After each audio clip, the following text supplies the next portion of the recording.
Hey everybody, I'm Ethan, and today we're checking out the Okai Neon electric scooter. Next on Now Let's Review. All right, so we're checking out the Okai Neon kick scooter. It's a pretty good looking scooter, I have to say. I like the design. It's really sleek. It's nicely put together. Nice and simple, you know, it's a kick scooter, not a whole lot going on. So, got a hub motor in the front wheel. It's claimed to be 500 to 600 watts. It doesn't say which one it is. I don't know if I believe either of those numbers though. We have mechanical disc brakes on the back wheel that also feeds into regenerative braking from the motor. And we got a thumb throttle here, got a bell. Typical kick scooter stuff. There's not a whole lot going on. It is a kick scooter after all. All right, let's turn it on. Nice bright screen. Very easy to read. You can actually change what the display looks like through the app, which is kind of cool. So it's got this light on the stem. It also has deck lights underneath. You can change the color of those on the app, as well as tracking your ride and all kinds of other stuff like that. We have a headlight in the front here and a brake light in the back. It starts from the box as a push to start, but I changed the settings to have a 0 start because I don't like to have to kick off, but again, it's personal preference. Kickstand on the side here. This is not a foot brake, this is just a rear fender. Got some reflectors on the side. Yeah, I mean, again, not a whole lot to it. It is a kick scooter, but let's see how it rides. So it has 3 ride modes, which are 3 different speeds and acceleration. I'm just gonna keep it in the highest one because I don't really see a reason to go to any of the lower ones. This has a top speed of 15 miles an hour, which is a reasonable top speed for a scooter this size. It's just meant to be a easy cruiser. And for that, it's doing a great job. So when I just saw it go above 15 miles an hour, I felt the motor turn off, so it is just electronically limited, obviously. It feels pretty well put together. The stem is nice metal, the grips are nice, the screen is nice, but then like, there are a couple parts of it that are like just kind of cheap plastic feeling. Overall though, I would say it's a good scooter. It rides well, it feels nice to ride, nice and easy to turn. It does have pneumatic tires, so you do have to fill them, but I mean, again, that's not really a big issue with scooters. The only issue is going to be if you puncture a tire, but that's a whole nother story. I don't know if you'll be able to hear, but the noise is very minimal from this scooter. Really, really quiet. The only thing I can actually really hear is the tires on the ground, which is great. The way the scooter rides is nice. Handles really well, easy to maneuver. So we'll go down this hill here, see how it does on hills, and then we'll test the braking at the bottom of the hill.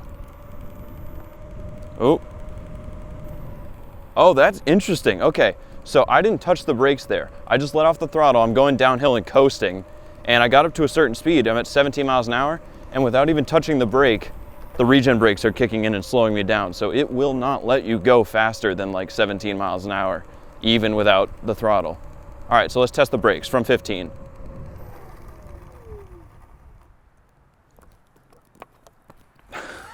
All right, so obviously the disc brakes work. I just locked up the back tire and left that huge skid mark.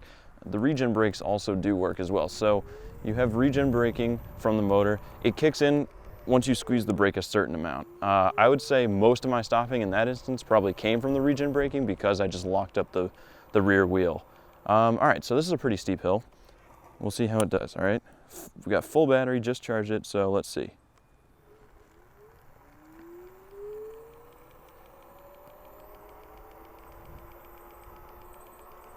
Not bad. All right, I'm doing 12 up the hill.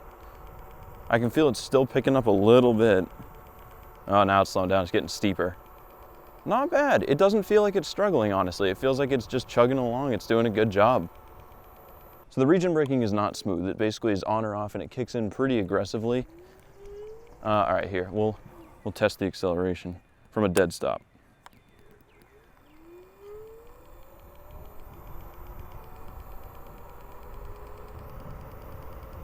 All right, I mean, you know, it's not a performance scooter by any means,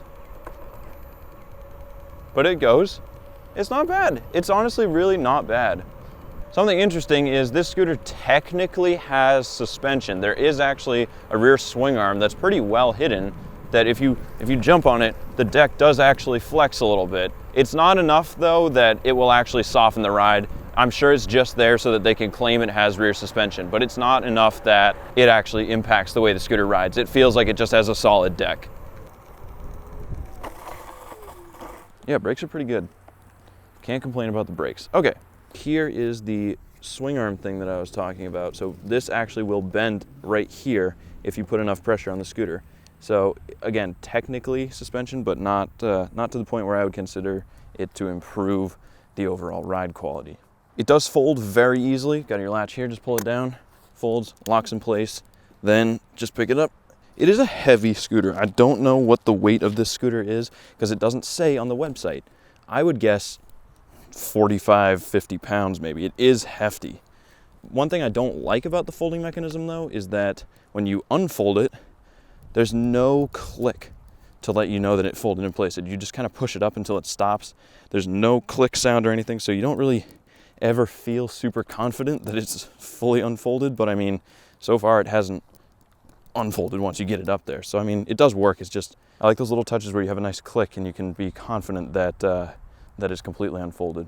So for price, the Okai Neon is $599 US, and when you're approaching the $600 mark, there becomes a lot more competition. I'm thinking specifically in the GoTrax lineup, the G-Max Ultra, which we tested, is I believe $800. So if you're gonna spend $600, you could get a scooter for just a couple hundred more that is nicer, that has a longer range and a more powerful motor. But again, if you don't want to spend $200 extra and you want to just get something that costs $600, I think this is a fantastic scooter. Pretty fair price, I would say, overall. So to wrap things up, I think the Okai Neon is a great electric scooter. It has great looks and build quality, has a good range, and overall, I think the price tag of $599 US is a fair price for this scooter. Well, that wraps it up for this review. Thank you very much for watching. If you like this video, please hit the like button and share it with a friend who might be interested. Also, subscribe if you're interested in reviews of all kinds of electric scooters, bikes, skateboards, motorcycles, cars. We got lots of cool stuff coming up, and we will see you next time. Now let's review.